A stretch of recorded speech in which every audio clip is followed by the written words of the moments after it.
In The Adventure of the Musgrave Ritual, Sherlock Holmes takes on an intriguing case from his early days, involving a centuries-old family ritual that's more than it seems. When Reginald Musgrave's butler disappears after obsessing over the cryptic ritual, Holmes steps in to crack the bizarre puzzle hidden in the Musgrave family's history. The clues are buried in a strange poem, leading Holmes on a treasure hunt full of twists and turns through a grand old estate. It's a mix of clever deductions, hidden secrets, and a dash of adventure that only Holmes can unravel. You'll be hooked as the mystery unfolds in unexpected ways. The Musgrave Ritual. An anomaly which often struck me in the character of my friend Sherlock Holmes was that although in his methods of thought he was the neatest and most methodical of mankind, and although also he affected a certain quiet primness of dress, he was none the less in his personal habits one of the most untidy men that ever drove a fellow lodger to distraction. Not that I am in the least conventional in that respect myself. The rough-and-tumble work in Afghanistan, coming on the top of a natural bohemianism of disposition, has made me rather more lax than befits a medical man. But with me there is a limit, and when I find a man who keeps his cigars in the coal scuttle, his tobacco in the toe end of a Persian slipper, and his unanswered correspondence transfixed by a jackknife into the very centre of his wooden mantelpiece, then I begin to give myself virtuous airs.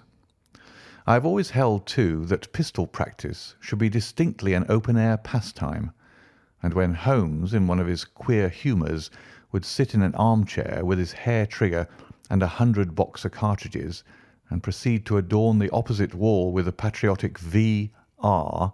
done in bullet pocks, I felt strongly that neither the atmosphere nor the appearance of our room was improved by it. Our chambers were always full of chemicals and of criminal relics which had a way of wandering into unlikely positions and of turning up in the butter dish or in even less desirable places. But his papers were my great crux. He had a horror of destroying documents, especially those which were connected with his past cases, and yet it was only once in every year or two that he would muster energy to docket and arrange them. For, as I have mentioned somewhere in these incoherent memoirs, the outbursts of passionate energy when he performed the remarkable feats with which his name is associated were followed by reactions of lethargy during which he would lie about with his violin and his books, hardly moving save from the sofa to the table. Thus, month after month, his papers accumulated, until every corner of the room was stacked with bundles of manuscript which were on no account to be burned, and which could not be put away save by their owner. One winter's night, as we sat together by the fire, I ventured to suggest to him that as he had finished pasting extracts into his commonplace book, he might employ the next 2 hours in making our room a little more habitable. He could not deny the justice of my request, so with a rather rueful face he went off to his bedroom, from which he returned presently, pulling a large tin box behind him. This he placed in the middle of the floor, and squatting down upon a stool in front of it, he threw back the lid. I could see that it was already a third full of bundles of paper tied up with red tape into separate packages. "There are cases enough here, Watson," said he, looking at me with mischievous eyes. "I think that if you knew all that I had in this box, you would ask me to pull some out instead of putting others in." "These are the records of your early work, then?" I asked. "I have often wished that I had notes of those cases." "Yes, my boy. These were all done prematurely before my biographer had come to glorify me." He lifted bundle after bundle in a tender, caressing sort of way. "They are not all successes, Watson," said he, "but there are some pretty little problems among them. Here's the record of the Tarleton murders, and the case of Vanbury, the wine merchant, and the adventure of the old Russian woman, and the singular affair of the aluminium crutch, as well as a full account of Ricoletti of the club foot and his abominable wife. And here, now, this really is something a little recherché." He dived his arm down to the bottom of the chest and brought up a small wooden box with a sliding lid, such as children's toys are kept in. From within he produced a crumpled piece of paper, an old-fashioned brass key, a peg of wood with a ball of string attached to it, and 3 rusty old discs of metal. "Well, my boy, what do you make of this lot?" he asked, smiling at my expression. "It is a curious collection." "Very curious, and the story that hangs around it will strike you as being more curious still." "These relics have a history, then?" "So much so that they are history." "What do you mean by that?" Sherlock Holmes picked them up one by one and laid them along the edge of the table. Then he reseated himself in his chair and looked them over with a gleam of satisfaction in his eyes. "These," said he, "are all that I have left to remind me of the adventure of the Musgrave Ritual." I had heard him mention the case more than once, though I had never been able to gather the details.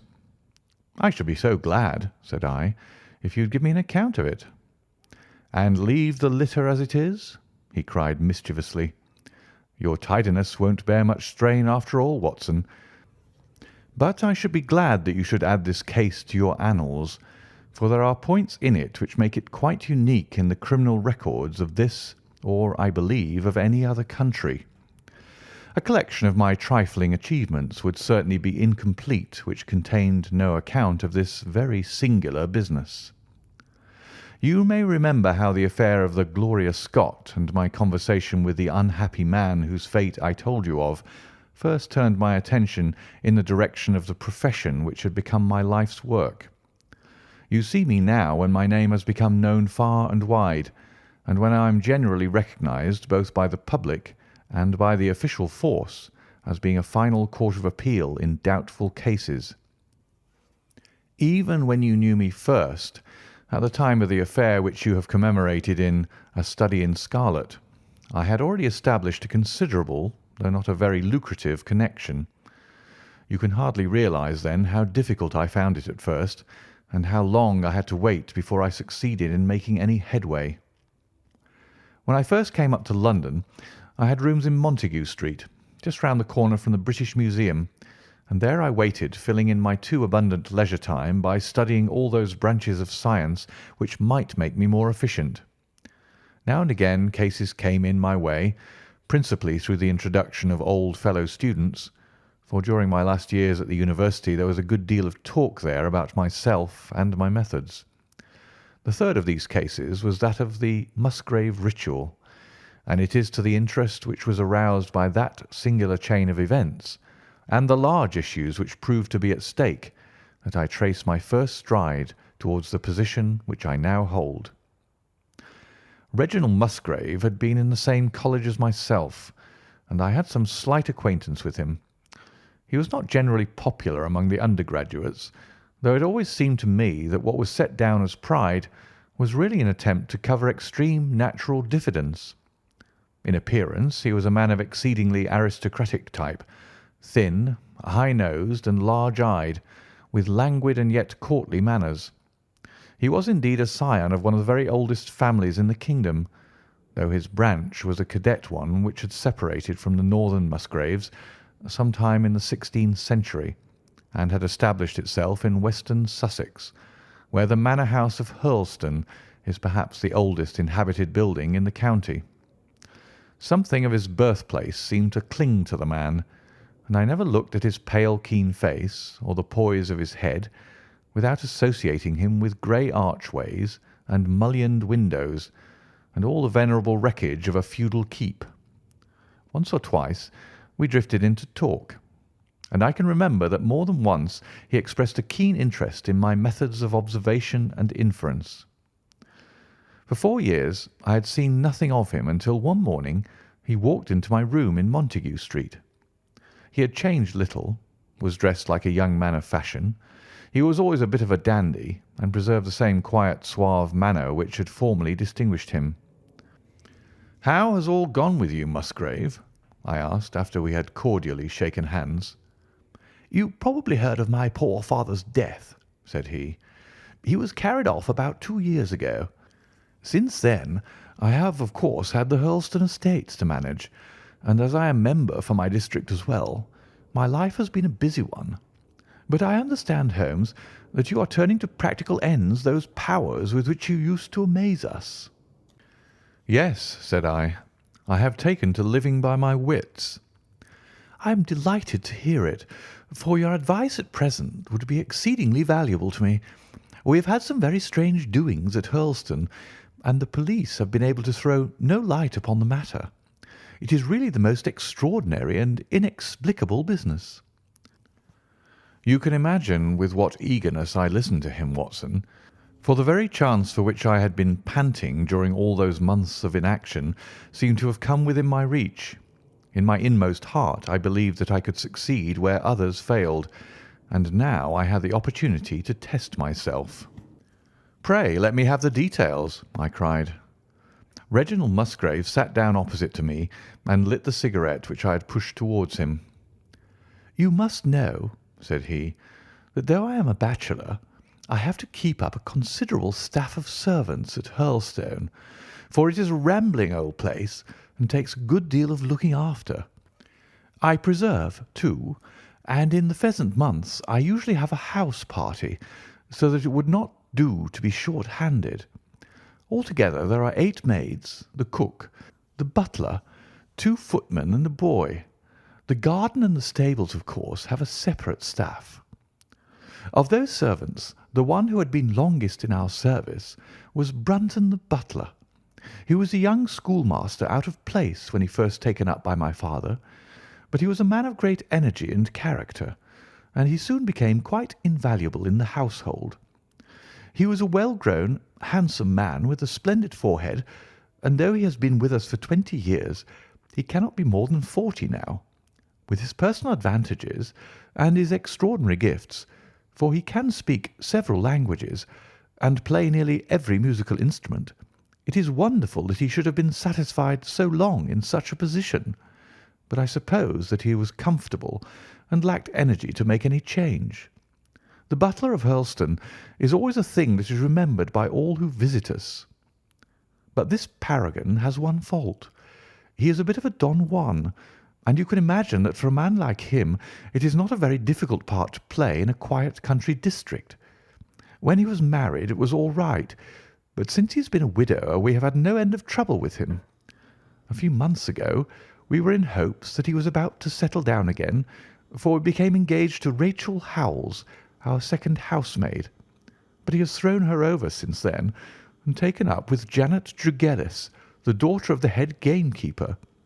Rachel, who is a very good girl, but of an excitable Welsh temperament, had a sharp touch of brain fever and goes about the house now, or did until yesterday, like a black-eyed shadow of her former self.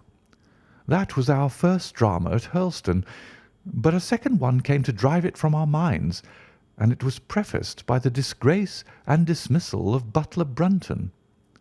This is how it came about. I have said that the man was intelligent, and this very intelligence has caused his ruin, for it seems to have led to an insatiable curiosity about things which did not in the least concern him. I had no idea of the lengths to which this would carry him until the merest accident opened my eyes to it. I have said that the house is a rambling one. One day last week, on Thursday night to be more exact, I found that I could not sleep, having foolishly taken a cup of strong café noir after my dinner. After struggling against it until 2 in the morning, I felt that it was quite hopeless. So I rose and lit the candle with the intention of continuing a novel which I was reading. The book, however, had been left in the billiard-room, so I pulled on my dressing-gown and started off to get it. In order to reach the billiard-room, I had to descend a flight of stairs and then to cross the head of a passage which led to the library and the gun-room. You can imagine my surprise when, as I looked down this corridor, I saw a glimmer of light coming from the open door of the library. I had myself extinguished the lamp and closed the door before coming to bed. Naturally, my first thought was of burglars. The corridors at Hurlstone have their walls largely decorated with trophies of old weapons. From one of these I picked a battle-axe, and then, leaving my candle behind me, I crept on tiptoe down the passage and peeped in at the open door. Brunton the butler was in the library. He was sitting, fully dressed, in an easy-chair with a slip of paper which looked like a map upon his knee. and his forehead sunk forward upon his hand in deep thought. I stood dumb with astonishment, watching him from the darkness. A small taper on the edge of the table shed a feeble light which sufficed to show me that he was fully dressed. Suddenly, as I looked, he rose from his chair, and walking over to a bureau at the side, he unlocked it and drew out one of the drawers. From this he took a paper, and returning to his seat, he flattened it out beside the taper on the edge of the table and began to study it with minute attention. My indignation at this calm examination of our family documents overcame me so far that I took a step forward, and Brunton, looking up, saw me standing in the doorway.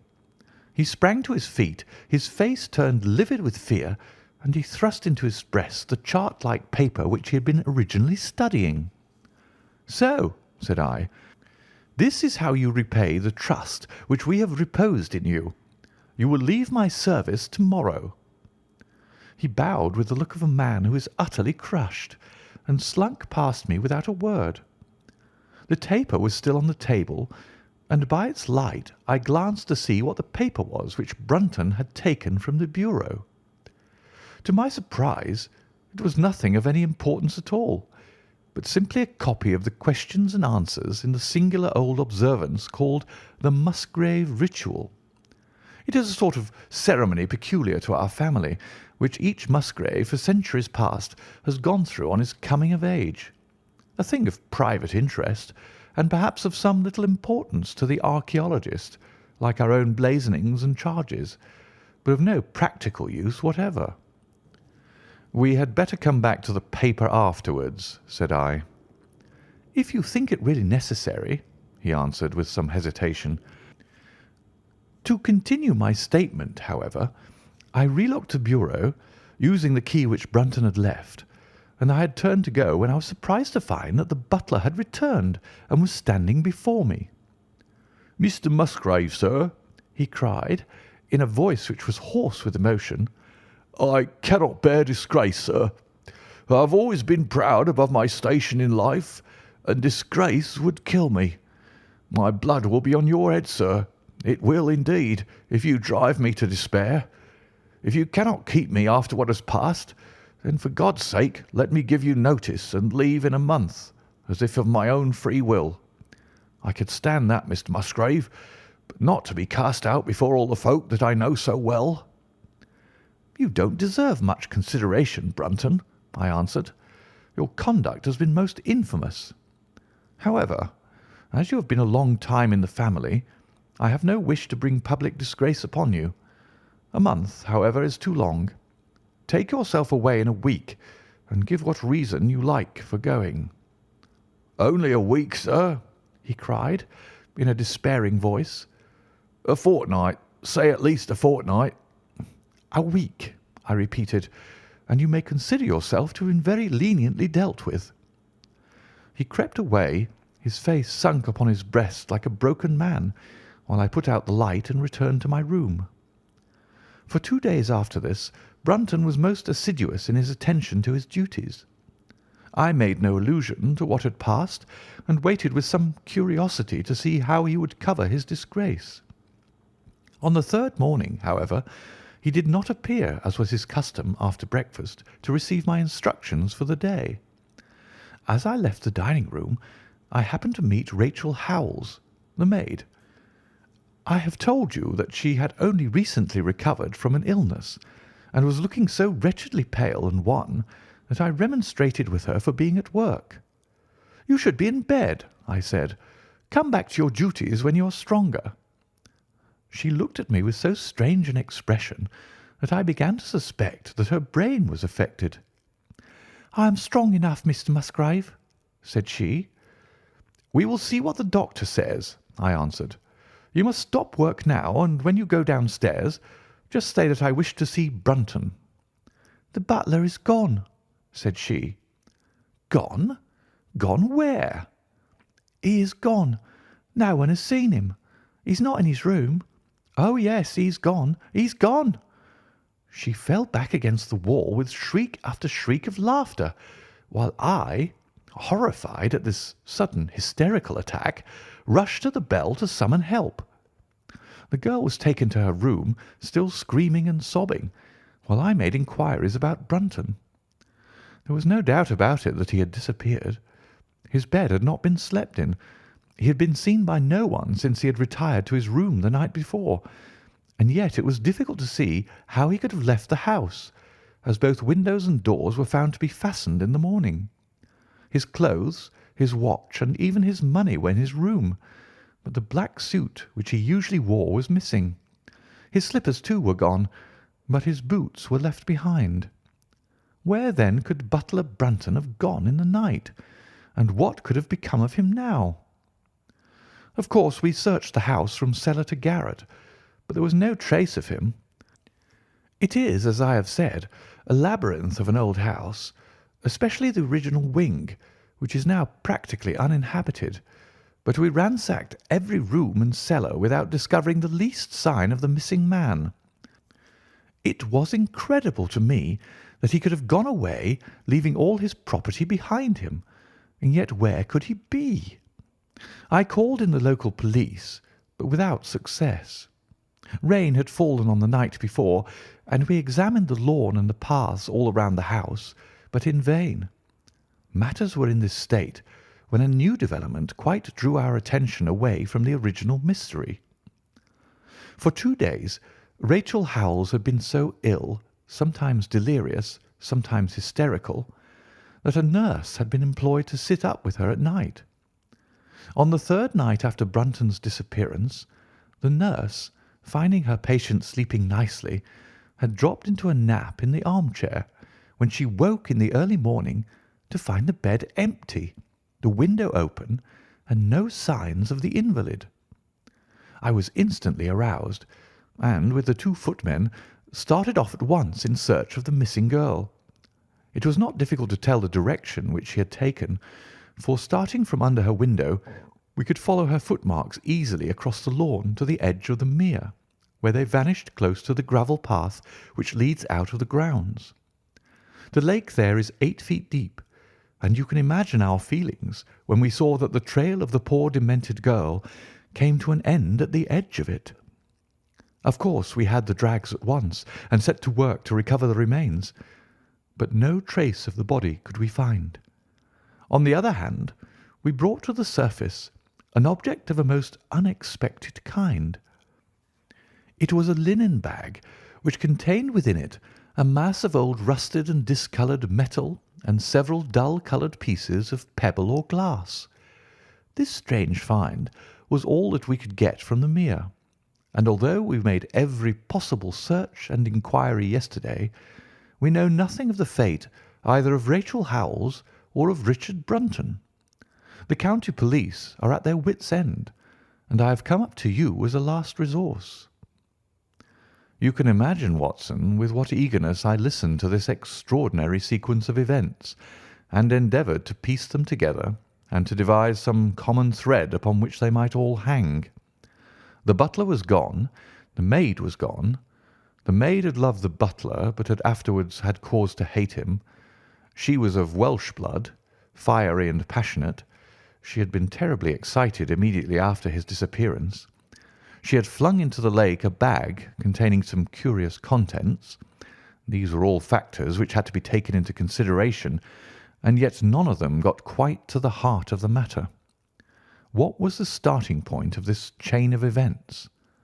There lay the end of this tangled line. "I must see that paper, Musgrave," said I, "which this butler of yours thought it was worth his while to consult, even at the risk of the loss of his place." "It is rather an absurd business, this ritual of ours," he answered, "but it has at least the saving grace of antiquity to excuse it. I have a copy of the questions and answers here, if you care to run your eye over them."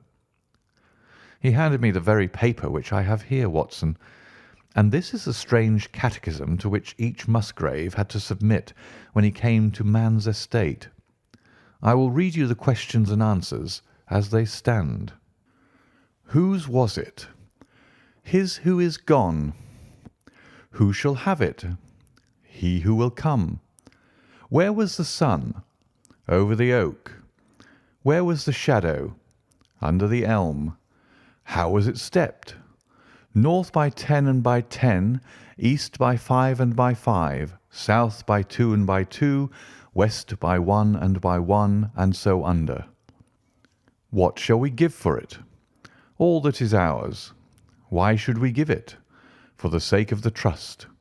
The original has no date, but is in the spelling of the middle of the 17th century, remarked Musgrave. I am afraid, however, that it can be of little help to you in solving this mystery. At least, said I, it gives us another mystery, and one which is even more interesting than the first. It may be that the solution of the one may prove to be the solution of the other. You will excuse me, Musgrave, if I say that your butler appears to me to have been a very clever man, and to have had a clearer insight than 10 generations of his masters. I hardly follow you, said Musgrave. The paper seems to me to be of no practical importance. But to me it seems immensely practical, and I fancy that Brunton took the same view. He had probably seen it before that night on which you caught him. It is very possible. We took no pains to hide it. He simply wished, I should imagine, to refresh his memory upon that last occasion. He had, as I understand, some sort of map or chart which he was comparing with the manuscript, and which he thrust into his pocket when you appeared. That is true.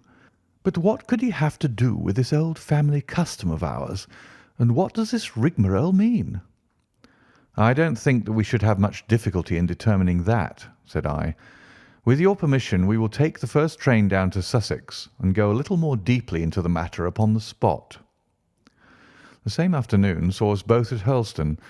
Possibly you have seen pictures and read descriptions of the famous old building, so I will confine my account of it to saying that it is built in the shape of an L, the long arm being the more modern portion, and the shorter the ancient nucleus from which the other had developed.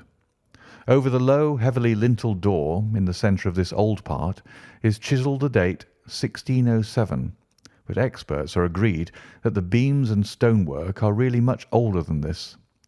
The enormously thick walls and tiny windows of this part had in the last century driven the family into building the new wing, and the old one was used now as a storehouse and a cellar, when it was used at all. A splendid park with fine old timber surrounds the house, and the lake to which my client had referred lay close to the avenue about 200 yards from the building. I was already firmly convinced, Watson, that there were not 3 separate mysteries here, but only one, and that if I could read the Musgrave Ritual aright, I should hold in my hand the clue which would lead me to the truth concerning both the butler Brunton and the maid Howells. To that, then, I turned all my energies. Why should this servant be so anxious to master this old formula? Evidently because he saw something in it which had escaped all those generations of country squires, and from which he expected some personal advantage. What was it, then, and how had it affected his fate? It was perfectly obvious to me, on reading the ritual, that the measurements must refer to some spot to which the rest of the document alluded, and that if we could find that spot, we should be in a fair way towards finding what the secret was which the old Musgraves had thought it necessary to embalm in so curious a fashion. There were 2 guides given us to start with, an oak and an elm. As to the oak, there could be no question at all. Right in front of the house, upon the left-hand side of the drive, there stood a patriarch among oaks, one of the most magnificent trees that I have ever seen.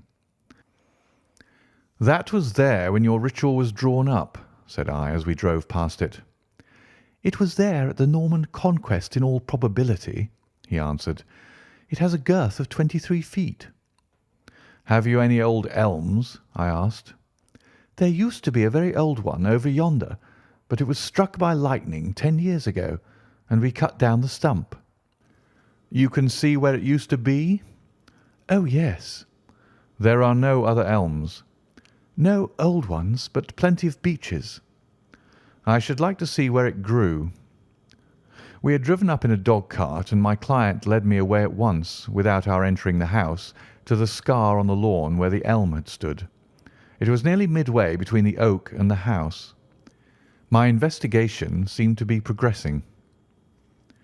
"I suppose it is impossible to find out how high the elm was?" I asked. "I can give you it at once. It was 64 feet." "How do you come to know it?" I asked in surprise. "When my old tutor used to give me an exercise in trigonometry, it always took the shape of measuring heights. When I was a lad, I worked out every tree and building in the estate." This was an unexpected piece of luck. My data were coming more quickly than I could have reasonably hoped. "Tell me," I asked, "did your butler ever ask you such a question?" Reginald Musgrave looked at me in astonishment. "Now that you call it to my mind," he answered, "Brunton did ask me about the height of the tree some months ago, in connection with some little argument with the groom." This was excellent news, Watson, for it showed me that I was on the right road. I looked up at the sun. It was low in the heavens, and I calculated that in less than an hour it would lie just above the topmost branches of the old oak. One condition mentioned in the ritual would then be fulfilled, and the shadow of the elm must mean the farther end of the shadow. Otherwise the trunk would have been chosen as the guide. I had then to find out where the far end of the shadow would fall when the sun was just clear of the oak. That must have been difficult, Holmes, when the elm was no longer there. Well, at least I knew that if Brunton could do it, I could also. Besides, there was no real difficulty. I went with Musgrave to his study and whittled myself this peg, to which I tied this long string with a knot at each yard. Then I took 2 lengths of a fishing rod, which came to just 6 feet, and I went back with my client to where the elm had been. The sun was just grazing the top of the oak. I fastened the rod on end, marked out the direction of the shadow, and measured it. It was 9 feet in length. Of course, the calculation now was a simple one. If a rod of 6 feet threw a shadow of 9, a tree of 64 feet would throw one of 96, and the line of the one would of course be the line of the other. I measured out the distance, which brought me almost to the wall of the house, and I thrust a peg into the spot. You can imagine my exultation, Watson, when within 2 inches of my peg I saw a conical depression in the ground. I knew that it was the mark made by Brunton in his measurements, and that I was still upon his trail. From this starting point I proceeded to step, having first taken the cardinal points of my pocket compass. 10 steps with each foot took me along parallel with the wall of the house, and again I marked my spot with a peg. Then I carefully paced off 5 to the east and 2 to the south. It brought me to the very threshold of the old door. 2 steps to the west meant now that I was to go 2 paces down the stone-flagged passage, and this was the place indicated by the ritual. Never have I felt such a cold chill of disappointment, Watson. For a moment it seemed to me that there must be some radical mistake in my calculations.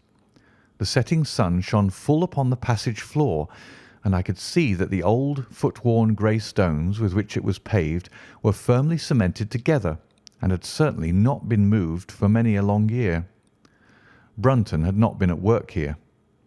I tapped upon the floor, but it sounded the same all over, and there was no sign of any crack or crevice. But fortunately Musgrave, who had begun to appreciate the meaning of my proceedings, and who was now as excited as myself, took out his manuscript to check my calculation. "And under," he cried. "You have omitted the 'and under.'" I had thought that it meant that we were to dig, but now, of course, I saw at once that I was wrong. "There is a cellar under this, then?" I cried. "Yes, and as old as the house. Down here, through this door." We went down a winding stone stair, and my companion, striking a match, lit a large lantern which stood on a barrel in the corner. In an instant it was obvious that we had at last come upon the true place, and that we had not been the only people to visit the spot recently. It had been used for the storage of wood, but the billets, which had evidently been littered over the floor, were now piled at the sides, so as to leave a clear space in the middle. In this space lay a large and heavy flagstone with a rusted iron ring in the centre, to which a thick shepherd's check muffler was attached. "By Jove!" cried my client. "That's Brunton's muffler. I've seen it on him and could swear to it. What has the villain been doing here?" At my suggestion, a couple of the county police were summoned to be present, and I then endeavoured to raise the stone by pulling on the cravat. I could only move it slightly, and it was with the aid of one of the constables that I succeeded at last in carrying it to one side. A black hole yawned beneath into which we all peered, while Musgrave, kneeling at the side, pushed down the lantern. A small chamber about 7 feet deep and 4 feet square lay open to us. At one side of this was a squat, brass-bound wooden box, the lid of which was hinged upwards with this curious old-fashioned key projecting from the lock. It was furred outside by a thick layer of dust, and damp and worms had eaten through the wood, so that a crop of livid fungi was growing on the inside of it. Several discs of metal, old coins apparently, such as I hold here, were scattered over the bottom of the box, but it contained nothing else. At the moment, however, we had no thought for the old chest, for our eyes were riveted upon that which crouched beside it. It was the figure of a man clad in a suit of black, who squatted down upon his hams with his forehead sunk upon the edge of the box and his 2 arms thrown out on each side of it. The attitude had drawn all the stagnant blood to the face, and no man could have recognised that distorted, liver-coloured countenance, but his height, his dress, and his hair were all sufficient to show my client, when we had drawn the body up, that it was indeed his missing butler. He had been dead some days, but there was no wound or bruise upon his person to show how he had met his dreadful end.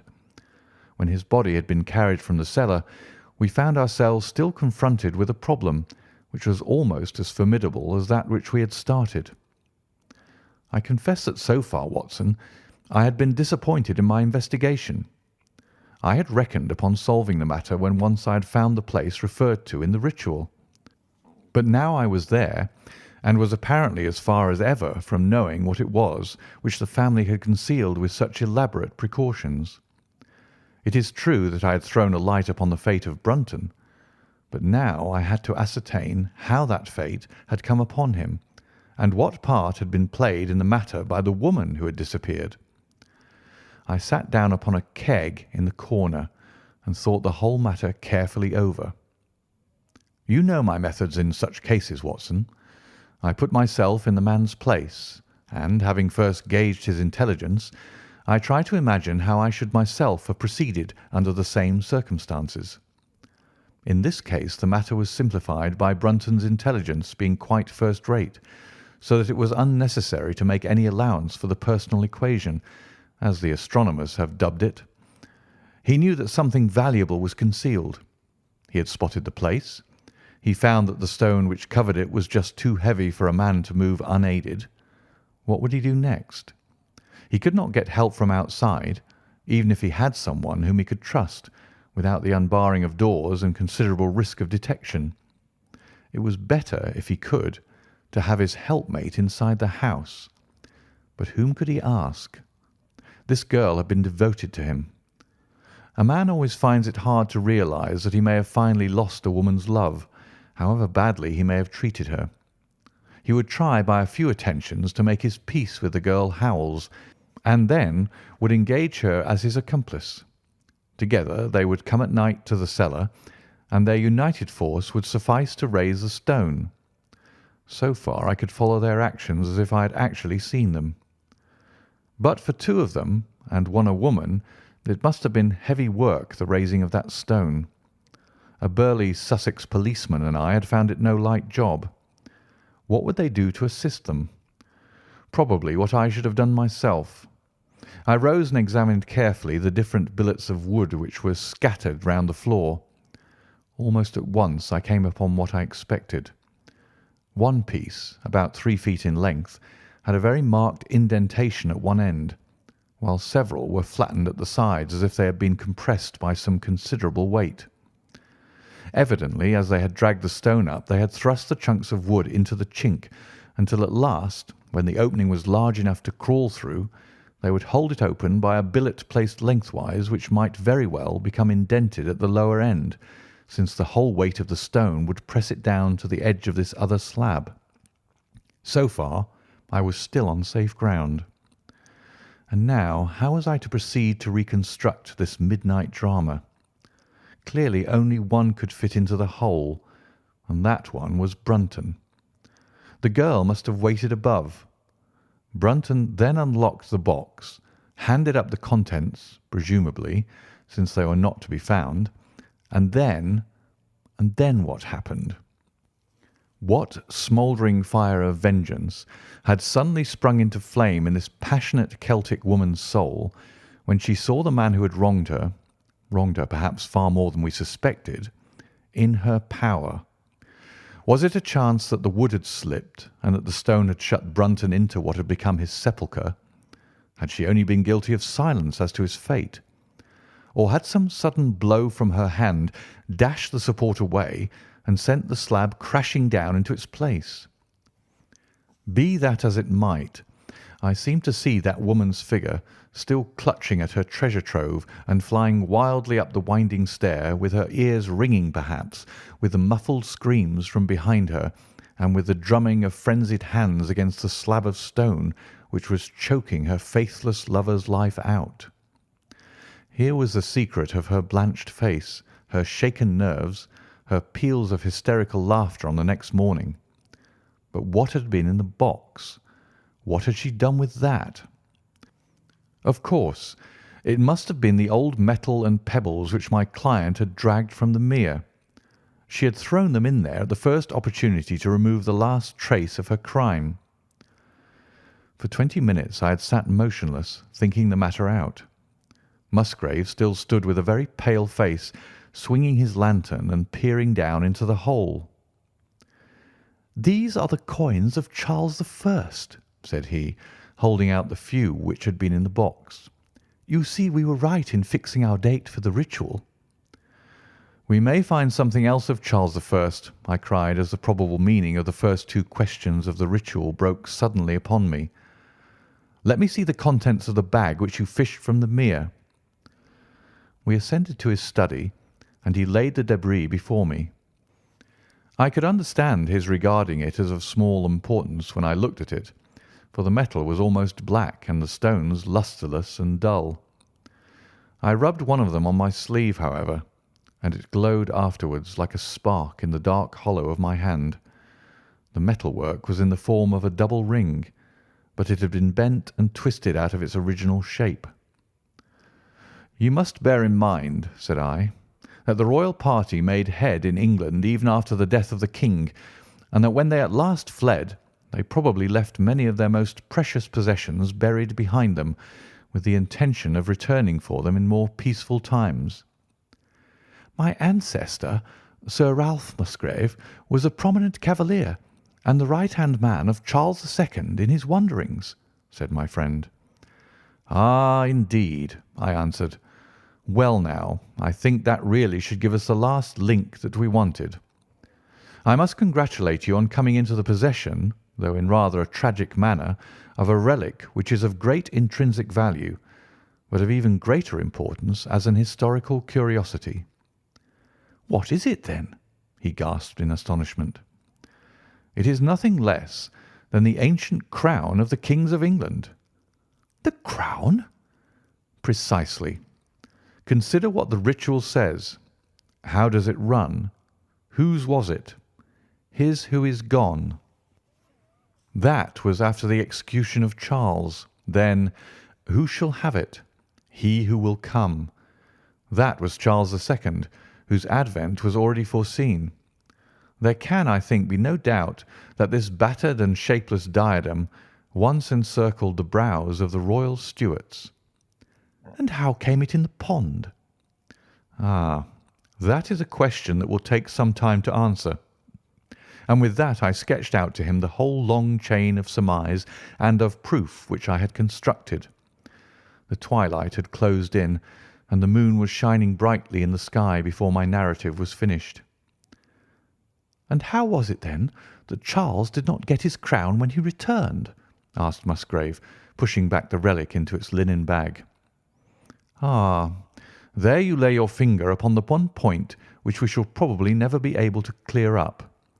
It is likely that the Musgrave who held the secret died in the interval, and by some oversight left this guide to his descendant without explaining the meaning of it. From that day to this it has been handed down from father to son, until at last it came within reach of a man who tore its secret out of it and lost his life in the venture. And that's the story of the Musgrave Ritual, Watson. They have the crown down at Hurlstone, though they had some legal bother and a considerable sum to pay before they were allowed to retain it. I am sure that if you mentioned my name, they would be happy to show it to you. Of the woman nothing was ever heard, and the probability is that she got away out of England and carried herself and the memory of her crime to some land beyond the seas." End of the Musgrave Ritual.